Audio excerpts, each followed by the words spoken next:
What works for me may not work for you, and what works for you may not work for homegirl down the street. You just have to be able to try different methods to determine what works for you. Don't stick to one method and say, oh, well, this isn't working. My hair can't do a wash and go. The same. That's great, but don't use it after you apply your styler. After you apply gel, after you apply a curling custard, don't use that tool. You're at that point disturbing the curls, and then your wash and go is not gonna come out well. So just don't use the tools after you've applied the styler. Do it before. Do it before. Do it before. The same. You need water. Water. Water for your wash and go. Water. Water. Agua. Water. Water. Water. Say it with me. Water. Water. You need water. Lots of water. Okay? Lots of water. The same. The same. When you rinse out the deep conditioner and your hair is just flourishing, it's just like, yes, I was dry and you gave me some water. The same. Your wash and go's already on its way to being a success. Already. Just from those two things. The same. Water, water, water. Hi loves, welcome back to my channel. It is Key, aka Natural Debutante, and today we will be discussing the wash and go mistakes that are keeping you from having a bomb wash and go. So if you are into natural hair and a little bit of beauty, a dibble dabble in beauty, go ahead and subscribe to my channel and hit that notification bell so you don't miss any of our uploads. We upload every Tuesday and Friday. But back to the scheduled program. So today we're going to be discussing the wash and go mistakes that are keeping you from having a bomb wash and go. Some of these rules will be specific to low porosity hair, but the majority of them are for everybody. Everybody. So this is the first video of our new series called Tea Tuesday. And on Tea Tuesdays, I will be giving you information that will help you to have healthier hair. I'm just going to be dropping some gems on Tuesday, giving you some tea about your hair, about some natural hair tea. So let's get into the video. The first wash and go mistake is not thoroughly detangling. Like, wash and goes are specific to your hair texture, like the way that your hair curls. And if your hair is tangled, how is it gonna curl? How is it gonna curl? How are you gonna achieve what you're looking for if your hair is tangled around itself? If your hair is tangled around itself, it's not going to curl up in the way that it should be curling. So you have to make sure you thoroughly detangle your hair. Whether you use a tool or finger detangle, it's up to you, but you want to make sure that you thoroughly detangle. I use a tool once a week and then I finger detangle once a week because I don't need to at that point. But you want to make sure your hair is thoroughly detangled. Thoroughly detangled. Whether you use a tool or your fingers or finger detangle, that's totally up to you. They will produce different results, but either way, it will give you a better wash and go that will last if you have your hair thoroughly detangled. So make sure you thoroughly detangle your hair. How's your hair gonna curl if it's all tangled around itself? Come on now, we know better. So number 2 is not using a lot of water. Wash and goes require a lot of water. Water. I am speaking specifically for low porosity hair when I say that warm water is best.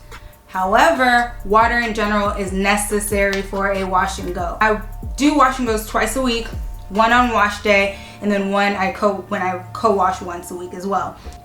When I co-wash, I just wash my hair in the shower and I put everything on in the shower, leave-in, curling custard, and the gel. I do everything in the shower, and then when I am actually going to film my wash and go, then I will come on camera with my leave-in already in, but my hair is thoroughly moisturized because I have so much water. And then I keep a spray bottle of warm water next to me just in case my hair starts to dry out a little bit. You need water for your wash and go. water, agua, water, water, water. Say it with me, water, water. You need water, lots of water, okay? Lots of water, the same. So the next wash and go mistake is not deep conditioning your hair. So this goes hand in hand with rule number 2. You need water because your hair needs to be thoroughly moisturized, and you need to deep condition your hair so it's moisturized as well. If you deep condition your hair is in a better state.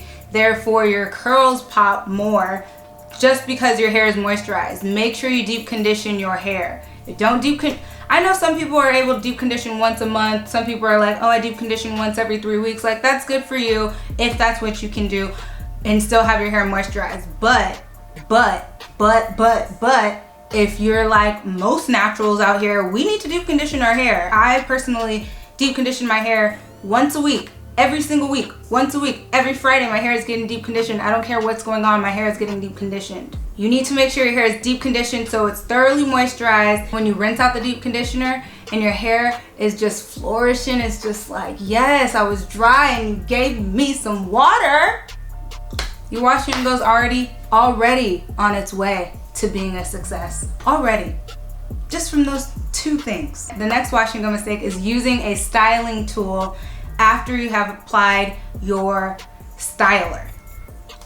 Now let me explain. Some people like to use styling tools such as a comb or a Denman brush or the Felicia Leatherwood brush while they do their wash and go. That's great, but don't use it after you apply your styler. After you apply gel, after you apply your curling custard, don't use that tool. You're at that point disturbing the curls, and then your wash and go is not going to come out well. So just don't use the tools after you've applied the styler. Do it before. Do it before. Do it before. So the next wash and go mistake is not allowing your curls to set. This goes with the previous mistake of using a styling tool after your styler. You want to allow your curls to set. You want to allow your curls to set. So if you use a styling tool after you've used your styler is setting those curls. And then if you use a styling tool, you're disturbing those curls. And if you keep touching your hair, you're disturbing the curls. So your curls aren't going to stay in the way that they were set. When you set your hair with that styler, with the gel or curling custard or whatever it is that you're using, you want to leave your hair alone. Your hair needs to dry in that state. If it dries in that state, that's the way it's gonna be. That's the way it's gonna be, and your washing gonna come out just the way that you saw it when you put the styler on. Now, if you over here touching your hair, combing through it, like it's gonna dry that way as well. So don't use a styling tool and allow your curls to set. I always sit under the dryer and just like, so I'm just trying to knock it out. Like I'm just trying to knock it out, trying to get it out, get it done. But if you don't have a dryer, a hooded dryer, just leave your hair alone. Leave your hair alone. Allow the curls to set in the way that you put them when you put on the styler. So the next mistake is not using proper products. So we have a lot of information out here for naturals on how to do your hair and what works best for certain people's hair. But although people can give you a lot of information, that information may not be what's true to you and your hair. So you want to make sure that you actually pay attention to your hair. So you have to play around with things and determine if you like curling creams instead of curling custards, or if you like to only use a gel.